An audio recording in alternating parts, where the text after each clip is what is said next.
Saludos, amigas y amigos, os doy la bienvenida a este vuestro canal. Hoy quisiera reflexionar, si Dios quiere, brevemente sobre la timidez.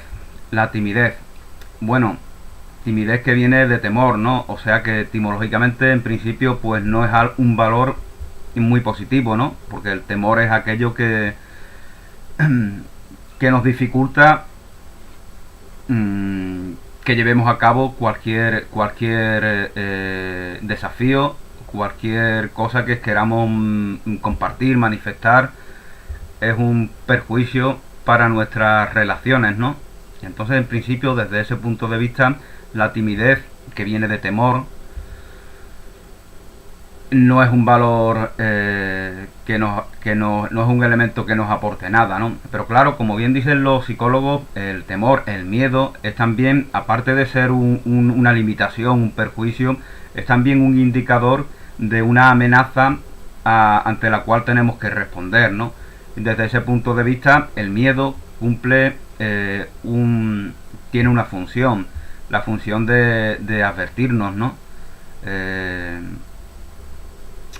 Es decir, que es positivo tener miedo cuando sabemos usar ese temor, ese miedo, cuando sabemos usarlo para nuestro propio beneficio, para trascender esa amenaza, para dar una respuesta positiva y eficiente ante esa amenaza.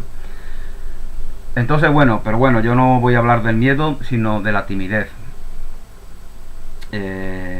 Bien. Si buscamos timidez en el buscador de Google, pues se nos habla de algunos cómo vencer la timidez, cómo superar la timidez. Pero como también nos apuntan algunos psicólogos, esto generalmente suele ser un error, ¿no? El pensar que la timidez es algo que hay que vencer, que hay que derrotar, el presentarlo como algo contra lo cual debemos estar enemistados. Si somos tímidos es porque ese elemento, si nos comportamos tímidamente, es porque ese elemento forma parte del personaje mundano que hemos ido construyendo, y por lo tanto ese temor, esa timidez da noticia de algo fundamental aquí y ahora para nosotros. No podemos enfrentarnos a la timidez porque sería enfrentarnos a nosotros mismos. Entonces la disposición es adecuada desde mi punto de vista, es considerar qué nos aporta. Bueno, en un artículo, en uno de los artículos que encontramos en el buscador de Google, las dos caras de la timidez, de la mente es maravillosa, que encontramos en la página lamentesmaravillosa.com, se nos habla un poco de esta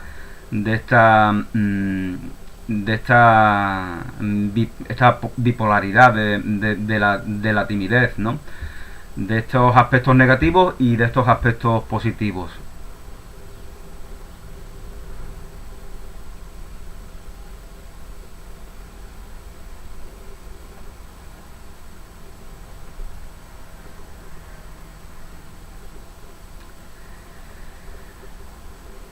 Y por ejemplo, en uno de los apartados de este artículo, las ventajas de ser tímido.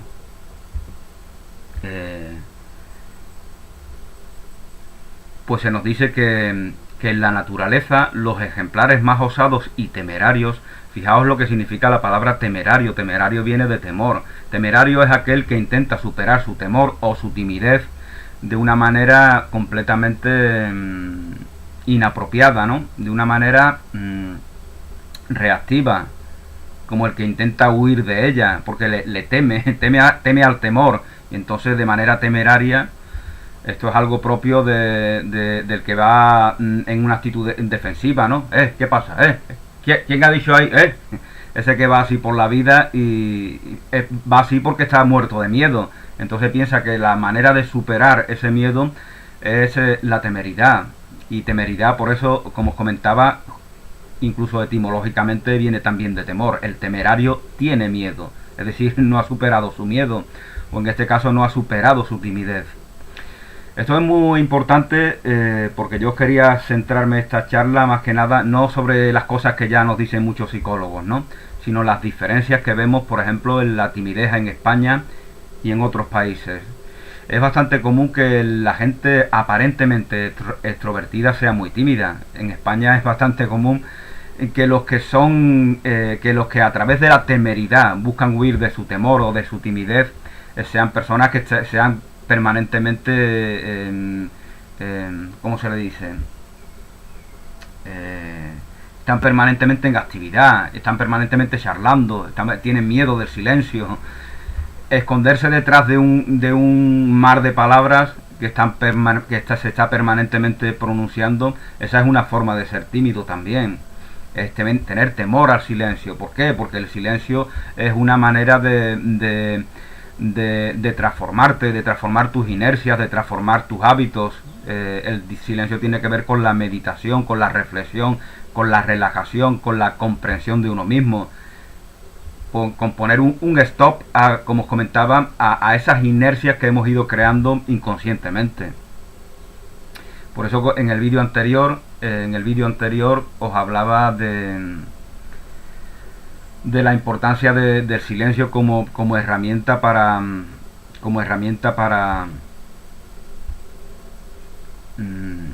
para trascender esas inercias, esos hábitos. Es que estoy intentando recordar de qué hablaba en el vídeo anterior y la verdad es que no me acuerdo. Entonces, bueno, una de las ventajas de la timidez, aquí se nos apunta bien en este artículo, que no sé quién lo ha escrito, Edith Sánchez. Una de las ventajas es que el tímido, se nos dice textualmente, se ve obligado a desarrollar muchas destrezas para compensar su falta de habilidad social. Fijaos, os voy a poner un ejemplo. Si eres tímido con las chicas o con los chicos y tienes inconveniente para relacionarte con ellos, pues si eres astuto, si tienes destreza, si tienes ingenio, si tienes autoestima, si tienes una auténtica valoración de ti mismo, lo que vas a hacer es cultivar todos esos dones, todos esos talentos para revertir esa dificultad que tienes para relacionarte con las personas del sexo opuesto. Del sexo opuesto o del sexo que te atraiga. Entonces de esta manera tú te conviertes paradójicamente en una persona que resulta mucho más atractiva para los demás. Porque aquel que no es tímido está expuesto a ser a ser una persona que no se cultiva, ¿no? Porque ve que con naturalidad tiene la capacidad de relacionarse socialmente y eso ya le satisface, pues entonces puede que se dé por satisfecho y no se cultiva a sí mismo, no cultiva su potencial. Nuestros dones, nuestros talentos, nuestras capacidades están ahí para ser cultivadas. El hábito es lo que nos hace, el hábito sí hace al monje, como decía alguien. El hábito es lo que nos hace que anclemos nuevas actitudes, nuevas formas de comportarnos. Y la timidez se trasciende también a través de hábitos, a través de desafíos que nos ponemos. Pero no desde una mentalidad de carencia, no desde voy a intentar esto y si no lo consigo, voy a sufrir. No, desde que como si fuera un juego, como si fuera algo lúdico.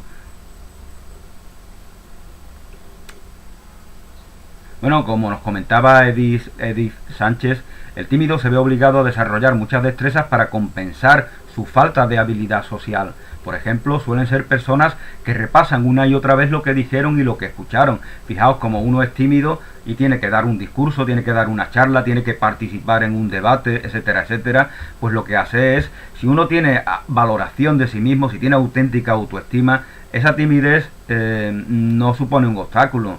Eso hace que tú te prepares más, que te cultives más, que quieras responder verdaderamente. Sabes que tú tienes ahí unas personas que están esperando lo mejor de ti. Y entonces eso te hace ser responsable. Y no vas ahí sin prepararte, ¿no? Sin embargo, aquellos que tienen un falso amor propio, aquellos que tienen inercia extrovertida, pues a veces tienen exceso de confianza en sí mismos y puede ser que no se preparen como debieran hacerlo. Aquí vemos un valor de la timidez, ¿no?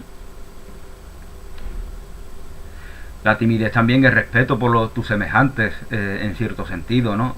Tú piensas que a lo mejor tus ideas, tu manera de pensar, puede ser hiriente, puede ser incomprendida por los demás y por lo tanto te vuelves cuidadoso. Este es el auténtico, este es el verdadero...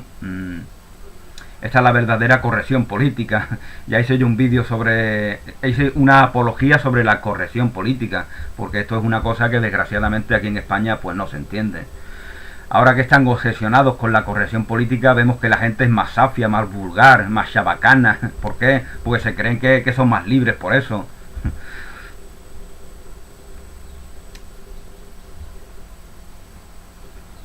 Como si la libertad fuera provocación, como si la libertad fuera actitudes temerarias, falta de respeto, intolerancia. Piensan que la libertad es eso.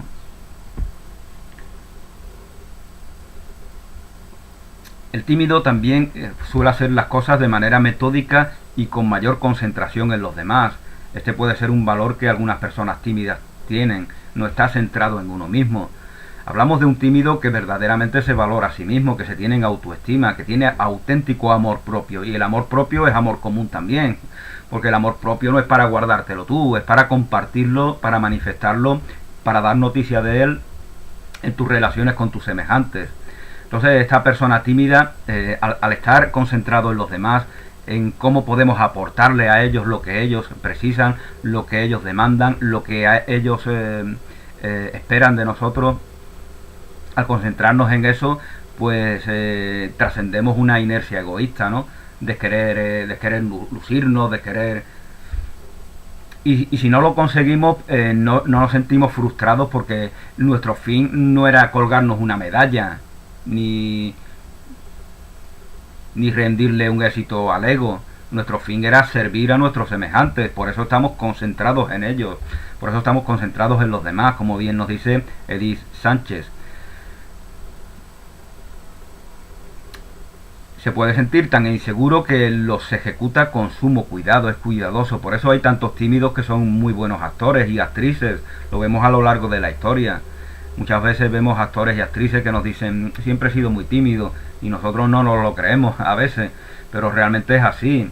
Al tener esa timidez te hace que tú seas meticuloso con tu forma de actuar dentro del teatro, del cine o de cualquier manifestación artística.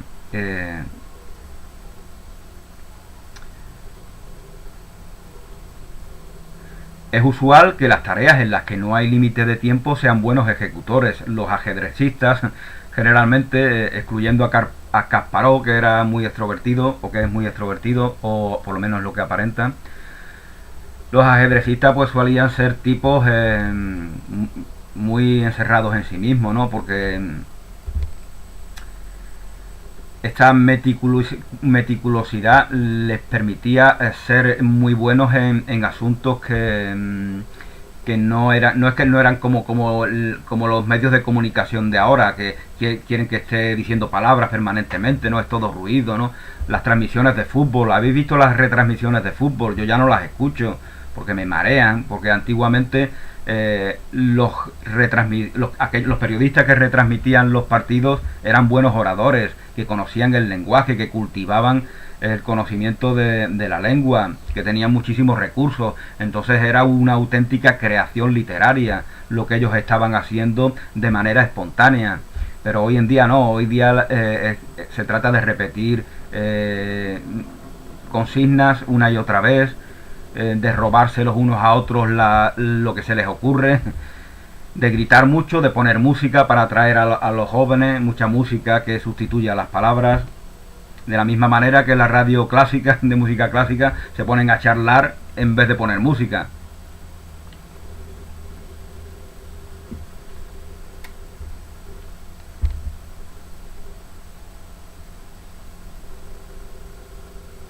En todo caso, si ser tímido limita de manera severa la existencia, esto no se puede ver como una ventaja.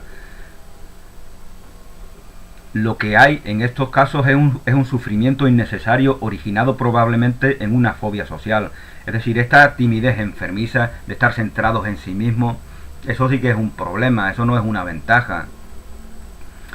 Hablamos de ventajas cuando tenemos un conocimiento de nuestra timidez y por lo tanto disponemos de herramientas, de recursos, sabemos cómo trascenderla, sabemos cómo convertirla en nuestra aliada. No estamos hablando ya de personas que tienen esa... que llegan a... porque las palabras tienen un doble significado. No es lo mismo la palabra depresión cuando la usamos, estoy deprimido, y estamos dando a indicar que simplemente estamos tristes, que la depresión patológica, ¿no? De la persona que está incluso pensando en suicidarse, ¿no? Son dos cosas muy distintas. Hacemos uso de las palabras de una manera un poco superficial, ¿no? Estoy deprimido, soy tímido. ¿Cuántas mujeres dicen que son tímidas y nunca han sido tímidas? Esto es de lo que iba a hablar, ¿no? Ser tímido, ser tímida está bien visto en una sociedad machista. De esto voy a hablar ahora, ¿no? Y ser tímido, al contrario, en una sociedad como la española, por eso es de lo principal, este es el tema principal del cual yo quería hablar, porque de los demás ya tenemos grandes psicólogos, psicólogas y coach que nos comparten reflexiones muy interesantes, como ahora en este artículo de La mente es maravillosa hace Edith Sánchez. Bueno, voy a cerrar ya esta página y bueno, voy a ya a enfocarme en lo que quería compartir, ¿no? Lo primero es que la timidez no es tu enemigo. Si tú si tú estás en enemistad con algo, no estás en disposición de sacarle el fruto que aquello con lo cual te crees enemistado le puede sacar. La timidez, por lo tanto, es como un elemento neutro con el cual tú te relacionas, y esa es la manera en la cual la timidez es como una especie de espejo que te refleja elementos que tú tienes que conocer de ti mismo. Entonces la actitud de enemistad, de interpretarlo como algo que tenemos que superar, que vencer, no es la más adecuada desde mi punto de vista. Bueno, como os estaba comentando, en España, voy a hablar ahora de España. En España la timidez entre los hombres está muy mal vista, mucho peor vista que la timidez entre las mujeres, aunque en algunos casos la timidez en las mujeres puede ser peor, puede ser más traumático y más problemático para ellas que la timidez en los hombres, ¿no? Ahora voy a deciros por qué, desde mi punto de vista.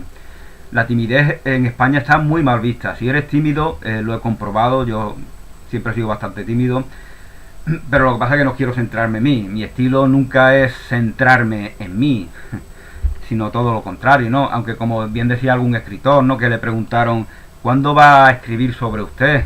Y él decía, bueno, yo estoy siempre hablando de mí, no podemos hacer otra cosa que hablar de nosotros, ¿no? Compartir nuestro testimonio, nuestro punto de vista, nuestra conclusión, y eso habla de nosotros, lógicamente. Entonces, como os comentaba, en España la timidez en el hombre está muy mal vista, la gente desconfía del tímido, se pone a la defensiva, y en cambio el extrovertido, el parlanchín, el charlatán, enseguida se gana el corazón de los demás.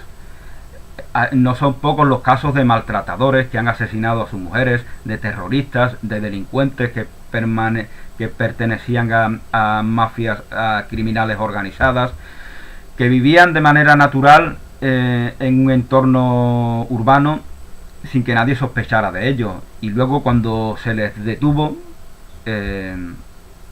todo el mundo decía, no, se le veían muy buenas personas, charlaban con todo, era muy extrovertido, muy atento. Es decir, en España el parlanchín crea una buena coartada para ocultarse detrás de ella. Es visto se le ve con alguien en el cual confiamos, ¿no? En cambio del tímido desconfiamos, pensamos que algo está ocultando. Eso acontece en España, al contrario de lo que puede acontecer en otros países de nuestro entorno europeo, sobre todo de Centro Europa y del norte de Europa. En otros países generalmente en principio también se tiene cierta desconfianza del tímido, sobre todo si es extranjero. Pero cuando se ve que la persona tímida está metida en su mundo, que no se mete con nadie, se produce el efecto contrario, se tiene simpatía hacia él.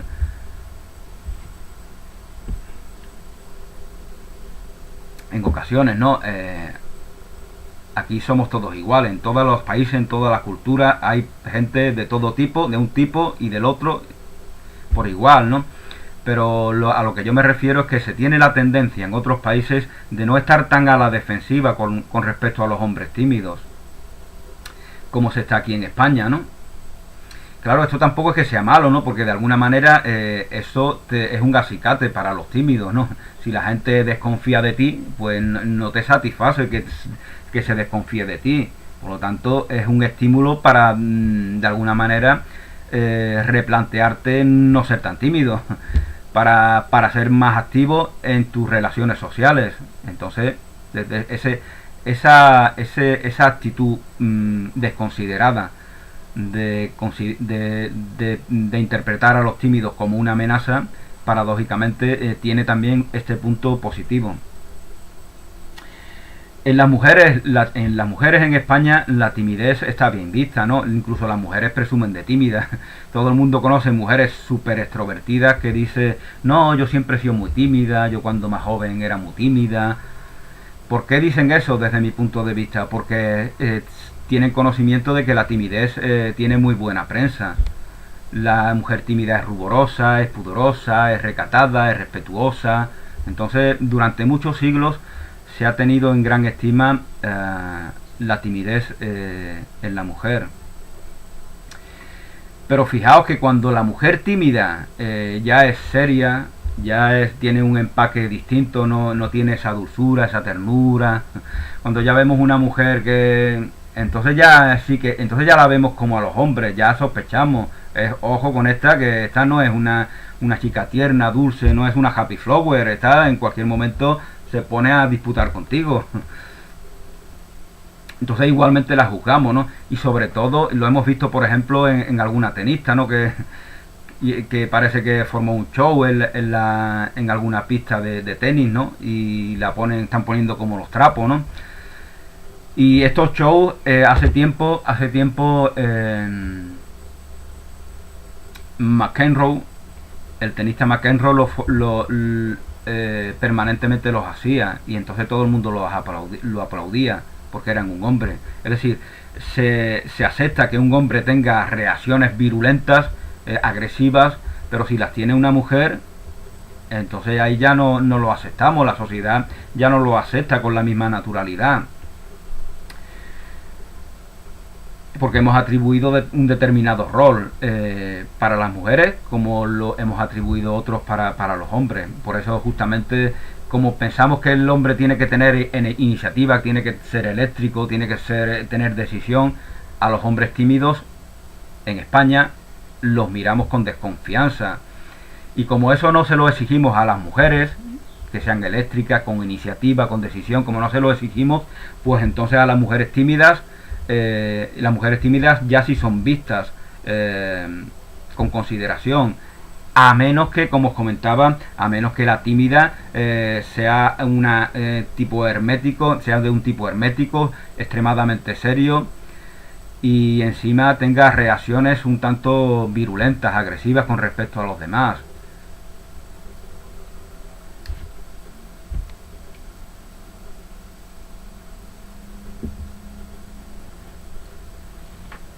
Entonces, desde mi punto de vista, esto lo tenemos que reconsiderar, ¿no? Ver cómo juzgamos a mujeres y hombres porque le atribuimos un determinado perfil y pensamos que debe de cumplir con él. Y cuando se sale de él, también esto es lo que en alguna ocasión os he comentado, ¿no? Que, por ejemplo, si conocemos a alguna persona que permanentemente tiene reacciones agresivas, lo aceptamos como algo natural. Pero si conocemos a una persona que generalmente es bastante tranquila, bastante mansa, cuando tiene una reacción agresiva, lo juzgamos con mayor severidad de lo que lo hacemos con aquel que permanentemente tiene esas reacciones. Y eso no tampoco es correcto. El que una persona sea mansa, tranquila, pacífica, eso no implica que en cualquier momento pueda tener emociones de indignación, de ira, de rabia. eh, y justamente lo que él debe de hacer es expresarla, manifestarla. Él más que nadie, desde luego. Y debe de aprender a hacerlo de la manera más correcta. Por eso nuestra parte es aceptar esas reacciones de la misma manera que se las aceptamos en aquel que permanentemente se está irritando.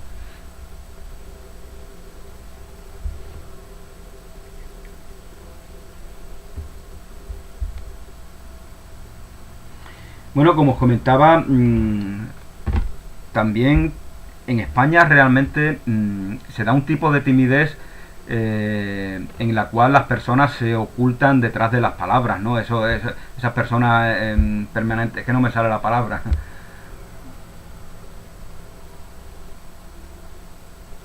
están permanentemente en actividad, ¿no? Esas personas que están permanentemente en actividad, que tienen que estar haciendo cosas, le tienen miedo al silencio. Esa es una manera de ser tímido, porque timidez viene de temor. Es una manera de mostrar timidez. Has creado un personaje que permanentemente está hablando, que permanentemente está moviéndose, actuando, para acá, para allá, que palabra, que replica, que busca protagonismo, que busca ser el centro de la atención. Ya no por vanidad ni por egoísmo, ¿no? Sino porque se cree obligado a ello. Hay personas que llegan a ese extremo. Se creen obligados a ser el centro de atención de todas las reuniones sociales. Entonces, tienen miedo de que haya silencio, tienen miedo de que haya un momento de relajación. Entonces, es muy importante comprender esto. Llamamos tímidos a aquellos que hablan poco, a aquellos que son introvertidos, y realmente muchas veces aquellos que son extrovertidos son igualmente tímidos o incluso lo son más, ¿no? Simplemente han creado el hábito de la actividad, de la continua locuacidad, y es como un refugio para ellos.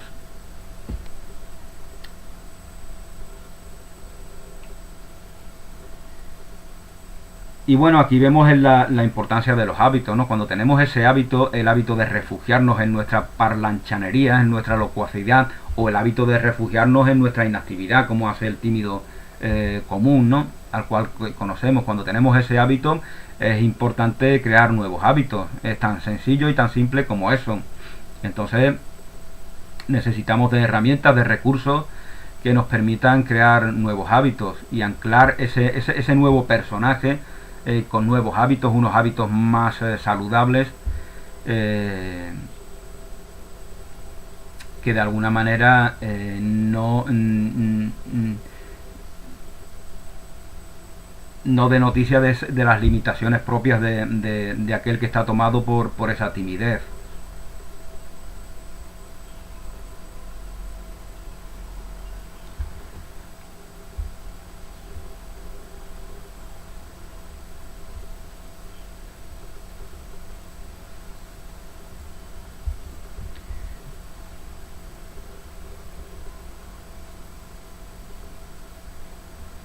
Bueno, pues no sé yo si se me queda algo más en el tintero.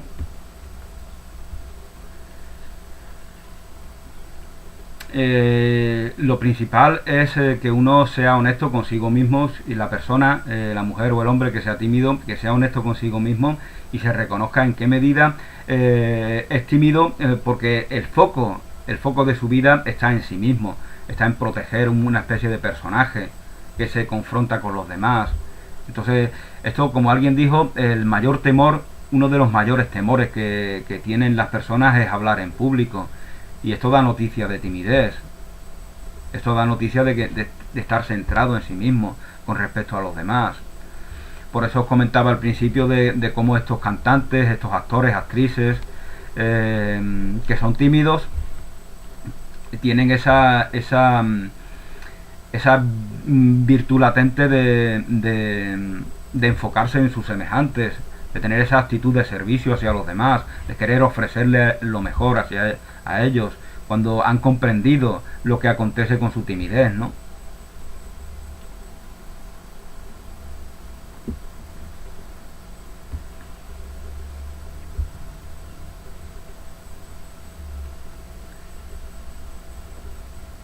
Entonces, desde mi punto de vista, eh,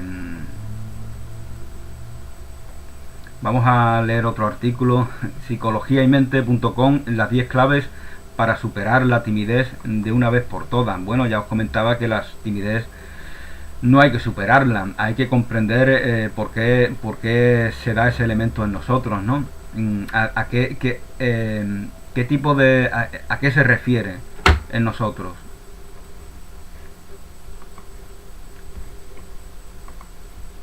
Un artículo de Bertrand Regader.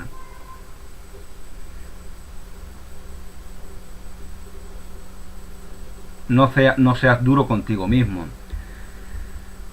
Nos dice Bertrand, no te exijas tanto cuando estés rodeado de personas y creas que tus aportaciones no salen como querías. No te preocupes. La mayor parte de tus juicios no se basan en los hechos, sino en pensamientos negativos que has aprendido. Solo veo el futuro, el pasado, como nos dice un curso de milagro. Vivir en el presente, aceptarte aquí y ahora íntegramente, es una clave fundamental, ¿no? para permitir que esas inercias que nos vienen del pasado y que nos determinan a comportarnos tímidamente se disipen, ¿no? La mayor parte de tus juicios no se basan en hechos, sino en pensamientos negativos que has aprendido sobre lo que debería ser una conducta social óptima. La perfección no existe, es mejor dejarnos llevar por la intuición del momento. Bueno, la perfección sí existe. La perfección es la creación, la perfección es la obra de Dios, la perfección es lo que verdaderamente somos. Otra cosa es que la perfección no existe en el mundo. Porque como bien decía Jesús de Nazaret, mi reino no es de este mundo. Es decir, todo lo que no es el reino de Jesús es el mundo. Todo lo que es el mundo es aquello que manifiesta esa falta de perfección. Entonces, en este sentido, efectivamente, la perfección no existe. En el mundo no existe la perfección. La perfección es la verdad, la perfección es la creación, la perfección es la divinidad. Pero nuestra aspiración debe de ser siempre dar noticia de esa perfección, de esa santidad, de esa pureza, como los quieras llamar, de esa integridad, de esa abundancia, de esa plenitud, de esa incondicionalidad, como los quieras llamar. Esa debe ser siempre nuestra determinación incondicional. Pero, como bien nos dice Bertrand aquí, el error es lo propio de nuestras relaciones cotidianas. Entonces, como ya os comentaba en alguna ocasión, cuando se da un error, nos lo podemos tomar como aprendizaje, como un momento lúdico, o podemos dramatizar y engrandecer las consecuencias de ese error, ¿no? Esto es como decía, esto es como la historia de Paracelso, ¿no? Que estaba a las puertas de Europa en la Edad Media y vino la peste y le dijo que tenía que llevarse a 10.000 personas de Europa. Vengo por 10.000 personas, le entrega los papeles a Paracelso y Paracelso pues dice, bueno, pues ¿qué le vamos a hacer? Y a los años vuelve la peste para salir y Paracelso le dije, oye, me dijiste que te ibas a llevar a 10.000 y te has llevado a 1.000.000, me has engañado. Y la peste le dice, no, yo me he llevado a mis 10.000, los demás han muerto de miedo, los demás han muerto de miedo. Pues eso es lo que nos pasa también a nosotros, ¿no? Que magnificamos pequeños problemas, pequeños retos, pequeños desafíos, pequeñas dificultades. Entonces, lo que es 10.000 lo convertimos en 1.000.000. Bueno, pues también nos dice Bertrand que respondamos a las situaciones sociales de forma auténtica. La verdad os hace libres, nos dice Jesús. Esto es ser auténtico. Ser auténtico es reverenciar al autor de la vida en ti. Autenticidad autor, autoridad. Ser auténtico es reconocer como única autoridad la divinidad que está en ti, la divinidad que está en ese reino de Dios que, como también nos dice Jesús, está en nosotros. Y ahí donde está el reino, obviamente ahí está el rey, que es Dios, que es la divinidad. Responde a las situaciones sociales de forma auténtica. Cuando no está uno enfocado en su personaje segregado, pues entonces está determinándose a sí mismo a fluir con la vida de manera natural. Y entonces las relaciones se dan desde la aceptación, desde la integridad. Y esa es la consecuencia de reconocer esa autoridad como único referente verdadero. Entonces no estás expuesto a la aprobación del otro. No buscas autoridad fuera de ti, porque reconoces en ti en esa autoridad. Y eso no significa que no se la reconozcas en los demás, porque aquello que está en ti es aquello que está esencialmente en tus semejantes.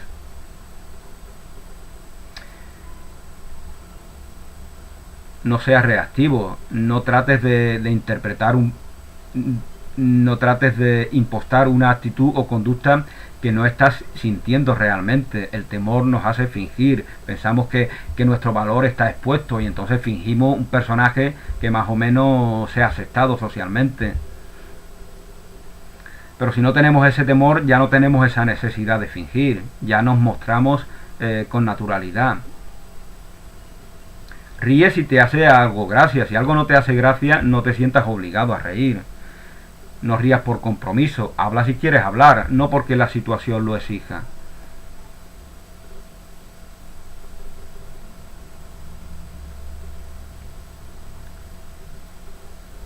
Muchas creencias son limitantes, a veces hay que arriesgarse a entablar esa conversación que tanto miedo, mejor dicho, emoción, te genera. Hay que ser osado, lógicamente. Y cuando reconoces que tu valor no está en juego, pues entonces es mucho más fácil ser osado, es mucho más fácil acercarte a la chica que te gusta, es mucho más fácil acercarte a la persona con la cual has tenido un determinado conflicto y quieres solucionarle, quieres decirle las cosas claras, ¿no? Para que esa persona recapacite. Es mucho más fácil cuando sabes que tu estima, la estima de ti mismo, no está expuesta. Cuando tienes conciencia de ello, entonces ya estás predeterminado a actuar con naturalidad. Aprende y no tengas miedo a hacer pasos hacia conductas nuevas en las situaciones sociales. La vida es renovación, es cambio permanente, es movimiento, renovarse o morir. Aquellos que se renuevan permanentemente, esto lo vemos en algunas personas mayores, porque muchos escritores viven tantísimos años. Lo hemos visto en San Pedro, ¿no? Este escritor que falleció, o en Torrente Ballester, ¿no? Estos son escritores, o en Rafael Alberti, escritores que vivieron casi 100 años. Desde mi punto de vista, el común de estas personas, aunque alguno que haya citado sea muy controvertido, el común de estas personas que viven, de estos escritores que viven muchos años, su secreto, entre comillas, secreto viene de sagrado, ¿no? Sacred, que dicen en inglés, ¿no? Secreto, realmente lo secreto es lo sagrado, que es secreto hasta que deja de serlo. Este es el secreto porque está velado para nosotros a través de los personajes que hemos creado para ocultarnos aquello sagrado en nosotros. Bueno, como os comentaba, el secreto de estos escritores que viven tanto tiempo es estar permanentemente pendiente de todo, estar al día, ser activos dentro de su sociedad, tener una actitud crítica con el propio posicionamiento social, político, económico, sobre todos los temas. Entonces tienen esa inclinación a renovarse permanentemente, renovarse o morir. Y esa inclinación a renovarse es una voluntad de eternidad. Eternidad que lógicamente en este mundo tal como es no se da, pero sí se da en tu corazón, sí se da en la verdad que reconoces en ti. Puedes practicar nuevas conductas sociales con gente de confianza. La práctica es fundamental. Por eso estoy yo aquí. Estoy yo aquí porque soy tímido, porque siempre he sido muy tímido. me planto ante la cámara y es una manera de practicar. Así de sencillo y así de simple. Necesitas practicar, practica con gente de confianza. Es como cuando estudias en el colegio. ¿Qué hacíamos? Mamá, papá, escucha mi lección, o al compañero del colegio, o practicábamos. Y eso hacía que se arraigara de mejor manera las nuevas enseñanzas. No solamente que se arraigara de mejor manera, sino que también permitía que cultiváramos un estilo propio de manifestar esos conocimientos. Y eso es fundamental, porque eso es crear un personaje con una personalidad interesante, auténtica. Porque en Dios está la diversidad. La diversidad no está en el ego. En el ego somos todos iguales. En el ego vamos todos a la tumba, a la mentira, a la codicia, al egoísmo. En el ego todo es igual. La diversidad está en Dios. La diversidad está en la verdad, que te libera de los personajes que interpretamos. Que en el fondo son todos iguales. Todos son una misma cosa. Todos son una huida de ti mismo. Entonces esto es fundamental. La vida verdadera es diversidad.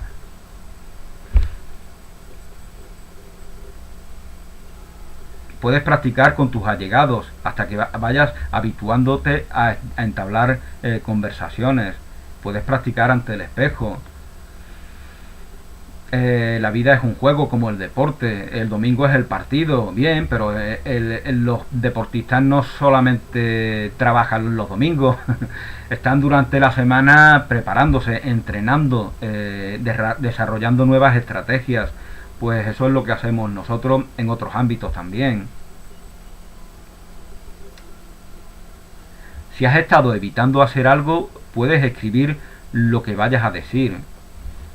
La escritura es fundamental, ya os comentaba en alguna ocasión. En el libro 1984, en esa distopía que escribe magistralmente George Orwell, se nos habla de cómo está prohibido llevar un diario, está prohibido escribir. ¿Por qué? Porque escribir es una manera de cultivar tus neuronas, por decirlo así, tu potencial creativo. Te hace reflexivo, te hace autocrítico, te permite desarrollar tu propio estilo. Escribir es fundamental. Leer sin escribir es una estupidez desde mi punto de vista. Eso lo hacen las personas sumisas, las personas que no se tienen en autoestima, las personas que piensan que los artistas, los creadores, los poetas son siempre los demás. Y yo no soy nada, yo soy un sujeto pasivo que se limita a comprar libros y a adular a los genios. Pero ya nos dijo algún genio que solo un genio puede reconocer verdaderamente a un genio. Los que no son genios y reconocen genios son meros aduladores. Solo un genio puede reconocer a un genio, porque cuando reconoces la genialidad en tus semejantes, la estás reconociendo en ti. Entonces estás reconociendo en ti ese potencial creativo que estás reconociendo en los grandes artistas, en los grandes poetas, en los grandes creadores. Entonces es fundamental la escritura, y por eso esta es la importancia de Internet, de las redes sociales. Ahora todos escribimos. Entonces, aunque la mayoría escriba tonterías, desgraciadamente, aún así se están cultivando y tienen esa opción a ser autocrítica, a darse cuenta de que están escribiendo tonterías y por lo tanto enriquecerse paulatinamente. La escritura es un ejercicio que tiene unas consecuencias positivas inevitables.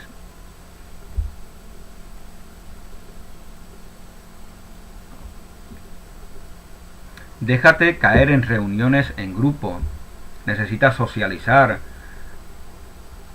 Ve a conferencias, ve a charlas, ve a lugares en donde tú puedas ser partícipe y compartir tu punto de vista. Es buena idea que frecuentes grupos y ambientes donde se toquen intereses que coincidan con los tuyos y pruebes a hablar con gente nueva. Estos banquetes que se hacían en la Grecia clásica son muy interesantes, ¿no? Esos banquetes de los cuales nos hablan los filósofos de aquella época. Ellos se ponían a hablar, por eso los banquetes duraban varios días muchas veces. Ellos se iban pasando el turno de voz y cada uno hablaba y podía hablar 1 hora o 10 horas hasta que terminara. Eso era sensacional, ¿no? Porque los demás callaban y uno escuchaba, pero luego le tocaba a los otros. Tenemos que cultivar el saber escuchar a los demás también. Aquel que sabe hablar bien es porque sabe escuchar bien. Aquel que sabe escribir bien es porque verdaderamente está cultivado y ha aprendido de los grandes maestros de la literatura. No puede ser de otra manera.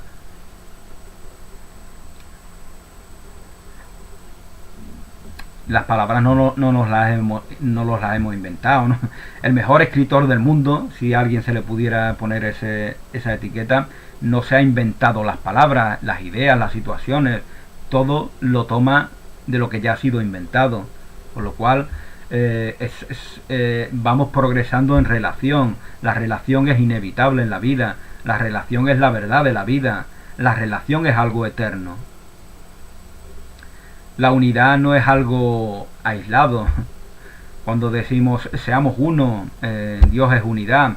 Dios es esa unidad que está presente en todos. La unidad es una manera de ser, una manera de comportarte, una manera de relacionarte desde la verdad que nos libera, como bien dice Jesús. Esa es la auténtica unidad. No te preocupes por la aceptación social, la aceptación debe darse ya en ti íntegramente. Tu valor nunca debe de estar en entredicho. Entonces tú tendrás emociones. Si alguien te ataca, si alguien te desacredita, si alguien quiere hacerte daño, pues es una cosa muy humana que te sientas herido. Es una cosa muy humana que precises de un desahogo. No se trata de reprimir tus emociones. Lo que pasa es que la persona consciente, la persona que se tiene en autoestima, la persona que se valora y sabe que ese valor no está en entredicho, no está expuesto, cuando le vienen esas situaciones en las cuales se siente dolido porque le han atacado, porque le han humillado, porque le han ridiculizado o porque se ven dificultades, eso es algo que cumple, que pasa durante un tiempo y luego se trasciende, luego se disipa. Él no se obsesiona con eso. Entonces fijaos cómo la persona consciente, la persona que se valora a sí mismo, en las dificultades, en las peores dificultades, sale airoso de ellas, porque no se obsesiona con ellas. Entonces, esta es la diferencia. La diferencia no es que a mí me digan enano piojoso y si sea un dormido sufra durante días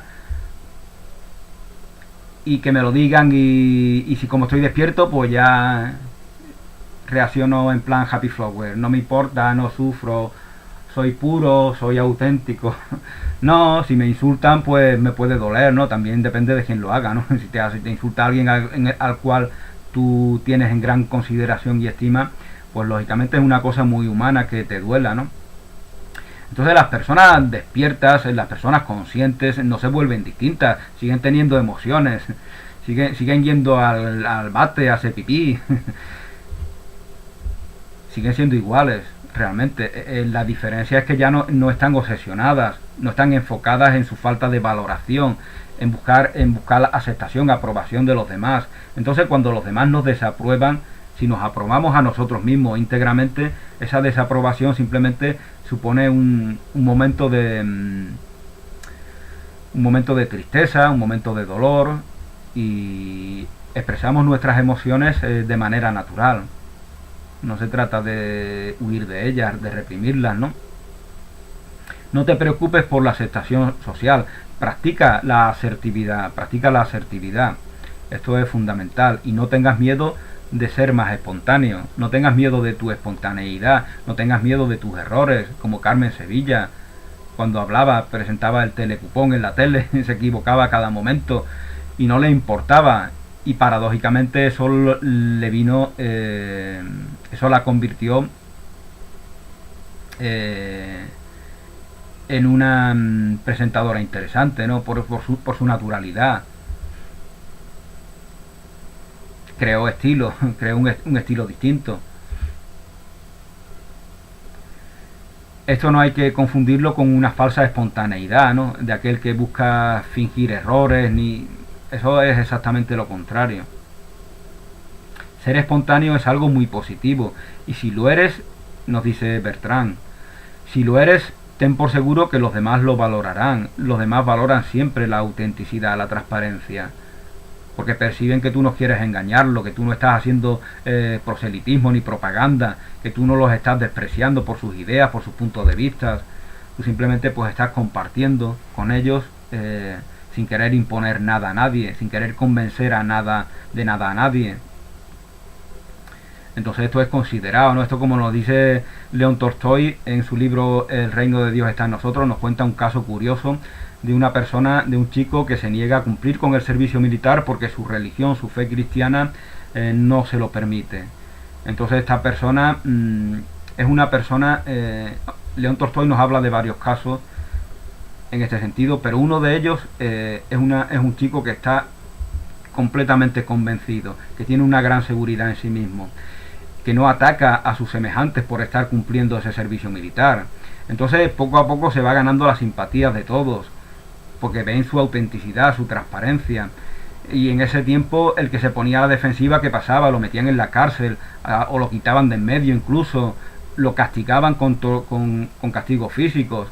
Pero este chico, al tener esa seguridad en sí mismo, esa plena fe en su fe, valga la redundancia, siente gran respeto por todos los demás, se manifiesta con gran tolerancia, no quiere imponer, no quiere hacer proselitismo, no quiere convencer a nadie de nada. Entonces se va mostrando auténtico, y eso va ganando el corazón de sus semejantes.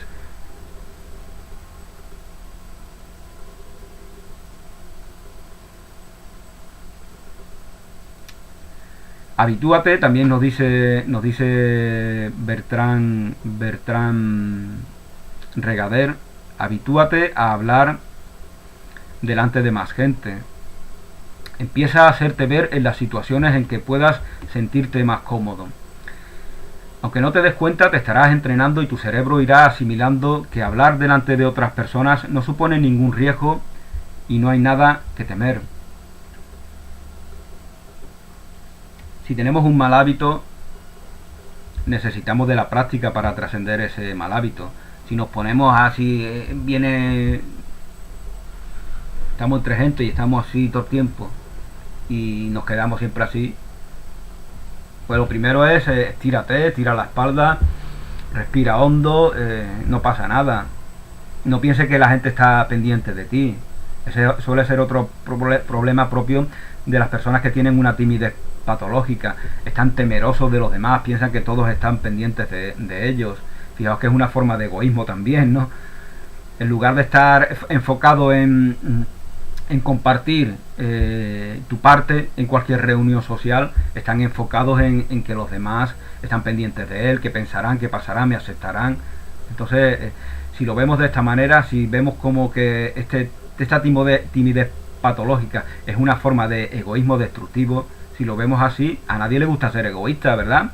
A nadie le gusta ser egoísta, y mucho menos con nuestros seres más queridos, ¿no? Con las personas con las que convivimos generalmente, ni en ninguna situación. Queremos ser generosos, altruistas, desprendidos, liberales. Eso es lo que generalmente queremos ser todos. Entonces, si nos damos cuenta de que la timidez patológica es una forma de egoísmo, pues enseguida vamos a buscar las herramientas que nos permitan cambiar esa manera de comportarnos, ¿no? Porque nadie es egoísta, tímido, perdón. Nadie es tímido en esencia, nos comportamos tímidamente, porque hemos adquirido una serie de hábitos que ya no nos valen, que ya no nos sirven, que tenemos que transformarlos, independientemente de algún valor positivo que pudiera tener la timidez, y de esto ya os hablaba al principio del vídeo. Si te sientes nervioso y tímido, puedes recordar esto. Vamos a ver lo que es. Si alguna vez los nervios te embriagan, acuérdate de que hay grandes personajes de la historia que superaron su timidez. Aunque sea costoso, la timidez no va a ser un obstáculo para conseguir tus metas personales y profesionales. Tú no tienes enemigos, la timidez no es tu enemigo, es un estado que hemos ido creando, hemos ido fabricando, y que ahora podemos crear un estado completamente distinto, tomando incluso el aporte positivo que nos pueda dar la misma timidez, que es ese acicate, para ser meticulosos, para ser cuidadosos en nuestras relaciones.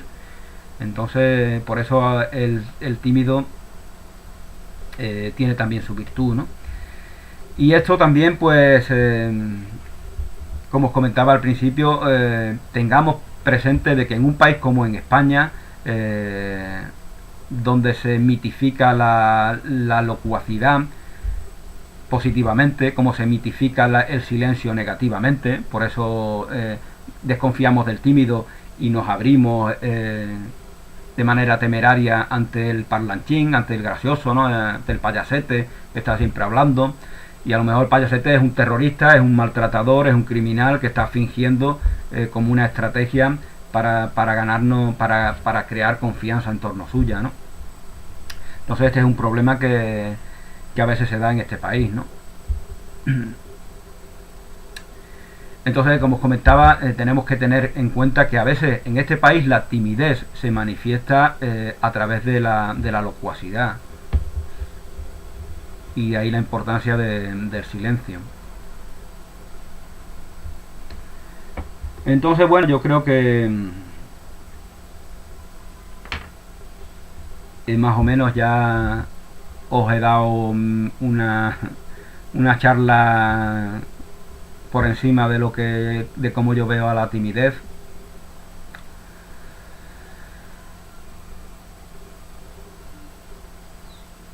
Que, como os comentaba, viene de temor, y el temor el miedo, cuando no es algo funcional, que cumple un propósito, que nos avisa de algo ante lo cual tenemos que dar una respuesta, cuando se convierte en algo patológico, no podemos liberarnos de él de manera temeraria,